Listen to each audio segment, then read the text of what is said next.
नमस्कार किसान साथियों। आज बात करते हैं कि मूंगफली में ये रोग जो अभी दिखाई दे रहा है, इस रोग को क्या कहते हैं, रोग के क्या लक्षण होते हैं, रोग के बचाव के लिए क्या करें, हम कौन कौन सी दवाइयों या फिर फंगिसाइड का उपयोग करें। तो बात करें तो ये रोग मुख्यतः मूंगफली में ही पाया जाता है, जिसके लक्षण आपको वीडियो में दिखाई दे रहे हैं। और इसके लक्षण के बारे में पूरी डिटेल में हम बात करते हैं। तो किसान साथियों, अगर आप पहली बार जुड़े हमारे चैनल पर, तो कृपया हमारे चैनल को सब्सक्राइब करिए ताकि आने वाले वीडियो की नोटिफिकेशन आपको समय से उपलब्ध हो जाए। और अन्य किसान मित्रों तक ये वीडियो अवश्य शेयर करिए और आप हमारे चैनल को लाइक करिए। बात करें तो सर्वप्रथम ये रोग होता क्या है, इसको तो बात करें तो ये अगेती टीका रोग होता है, जिसे हम अर्ली लीफ स्पॉट भी कह सकते हैं। ये एक फंगल रोग है। इसके वैज्ञानिक रूप में नाम बात करें तो ये रोग स्कोस्पोरा एराकिडिकोला नामक कवक के कारण फैलता है। तो ये बात करें तो ये किसान साथियों अगेती टीका रोग है। ये जो हमारे जो मूंगफली होती है उसमें फूल आने की स्टेट तक ये रोग आता है। इसके बाद एक रोग और आता है किसान साथियों, पछेती टीका रोग, जो आपको बाद में लक्षण दिखाई देंगे। उसके बारे में आपको जो फसल प्रभावित न हो उससे पहले ही आपके उपचार के बारे में उस वीडियो को आपके संपर्क में लाया जाएगा। बात करें तो यह रोग विशेष रूप से कुछ विशेष पर्यावरणीय परिस्थितियों में तेजी से फैलती है। तो ये जैसे विशेष रूप से ज्यादा ठंडा रहना या फिर गर्म मौसम होना, जैसे कि कुछ समय तक पानी नहीं गिरना और कुछ लगातार बारिश का होना या फिर जमीन में लगातार नमी का बना रहना, इसके कारण ये फैलता है। ये सबसे ज्यादा किसान साथियों जो हमारे सोया मूंगफली होती है तो उसमें क्या होता है कि जो हमने घनी पास पास लगाई हुई उसमें ज्यादा मात्रा में फैलता है। और यह एक सामान्य और विनाशकारी फफूंदी बीमारी है। और इसकी बात करें तो ये आपको जो बात करें तो सही समय पर अगर बुआई की हो तो उस फसल में कब देखने को मिलता है। जैसे कि बात करें तो आपने जैसे कि ज्यादा गिले में या फिर ऐसी स्थिति में बुआई की है तो आप थोड़ी रुक कर बुआई करते, जैसे वाह बोलते किसान साथी, उसमें अगर बुआई करते तो उसमें थोड़ी कम समस्या देखने को मिलता है। और इसके जो आप समय पर उपचार नहीं करेंगे तो ये आपके फसल को बर्बाद भी कर सकता है। तो इसके लक्षण की बात करें किसान साथियों तो ये पुरानी पत्तियों पर जो है उसकी ऊपरी सतह पर छोटे पीले रंग के प्रभाव मंडल के साथ गोलाकार भूरे रंग के धब्बे दिखाई देते हैं, जो आपको वीडियो में दिखाई दे रहे हैं। और धब्बों के चारों ओर पीले रंगों का घेरा होता है और रोग बनने पर धब्बे भी बढ़ने लग जाते हैं और पत्तियां पीली होकर गिर जाती है। और अगर हम पत्तियां होती है उसे हाथ लगाकर देखते हैं तो पत्तियां जल्दी गिर जाती है। तो ऐसी स्थिति में हमें जो है इसे उपचार करना चाहिए।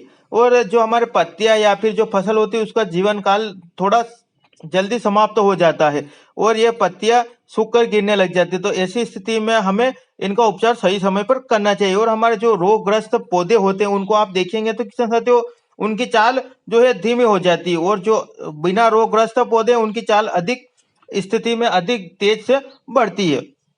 ये रोग मुख्यतः हवा और मिट्टी के माध्यम से फैलता है। और किसान साथियों धब्बे बड़े होकर आपस में मिल भी जाते, इतना आकार में भी ये फैल सकता है और ये पौधों के विकास को भी बाधित कर देता है। बचाव के उपयोग की बात करें किसान साथियों तो एक ही खेत में लगातार आप मूंगफली न बोइए। अगर आपने पिछले साल मूंगफली बो दी उस खेत में तो उस समय सोयाबीन या फिर अन्य फसल बुआई करें। अगर एक ही खेत में आप बुआई करेंगे तो इससे क्या होता है किसान साथियों, जो कवक होते हैं वो मिट्टी में ही जमा हो जाते हैं और बीमारियां अधिक फैलती है।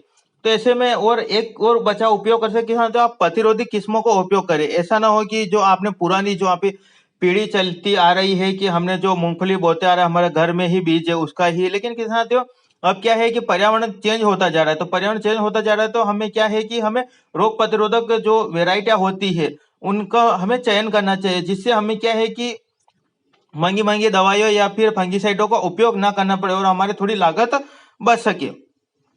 और इसके अलावा बात करें किसान साथियों तो आप जो है दवाइयों के बारे में आपको बताते हैं लास्ट में। तो सब उससे पहले बात करें किसान साथियों, आप मूंगफली में मिक्स माइक्रोन्यूट्रिएंट का जो है आप स्प्रे करते रहिए, क्योंकि फेरस जिंक जैसे पोषक तत्वों की आवश्यकता मूंगफली में ज्यादा होती है और कहीं कहीं मैग्नीशियम की कमी भी हमें पूर्ति करनी होती है। तो ऐसे में आप कोई सी भी कंपनी का जो है आप माइक्रोन्यूट्रिएंट ले सकते हैं, आपको जो है सी कंपनी का उपलब्ध हो जाए। इसके अलावा किसान साथियों इसमें इल्ली और गटर बिटर हो तो आप दवाई को स्प्रे करिए, क्योंकि इल्ली की समस्या तो सामान्य रूप से सभी में आती है। तो इसे में आप इल्ली और गटर बीटर के किसान साथियों आप अलीका का टेक्निकल ले सकते हैं, या फिर सोलोमन ले सकते हैं बायर का, या फिर अब इल्ली के लिए इमामेक्टिन बेंजोइट जो होता है 5%, उसका आप 10 ग्राम या फिर 10 से 15 ग्राम प्रति टंकी के हिसाब से आप स्प्रे कर सकते हैं।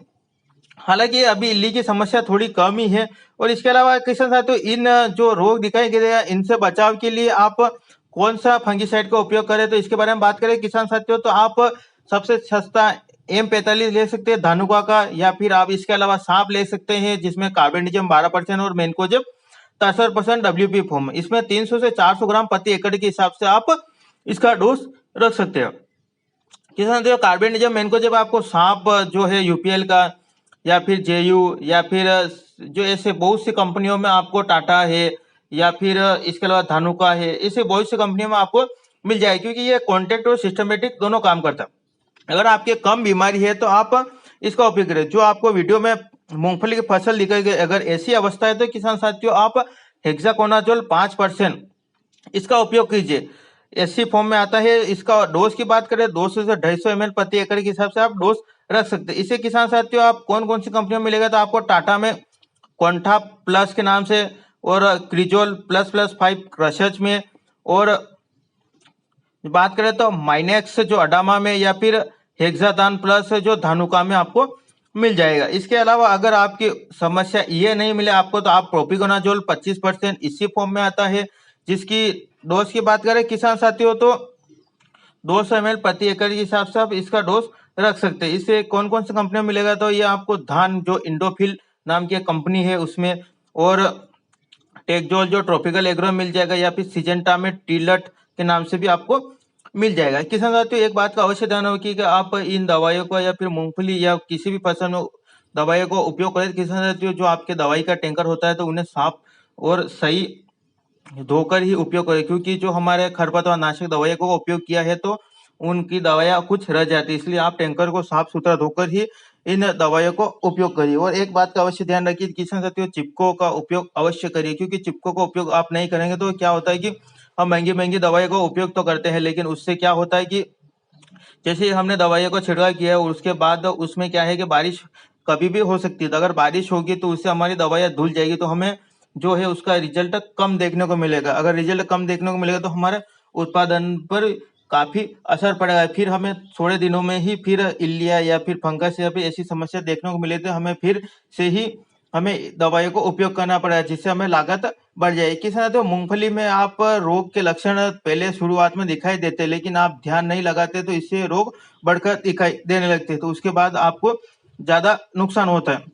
इसलिए आप समय समय पर खेत की निगरानी करते रहिए। किसान साथियों कैसी लगी जानकारी हमें अवश्य बताइए। अगर वीडियो आपको पसंद आया है तो वीडियो को लाइक करिए और अन्य किसान मित्रों तक शेयर अवश्य करिए। तब तक आप अपनी फसल की सुरक्षा करते रहिए। किसान साथियों ऐसी जानकारी लेकर हम आपको नेक्स्ट वीडियो में मिलते हैं। तब तक के लिए आप अपनी फसल, अपने पशु और अपने परिवार की सुरक्षा करते रहिए। मिलते हैं नेक्स्ट वीडियो में, तब तक के लिए जय जवान जय किसान, धन्यवाद।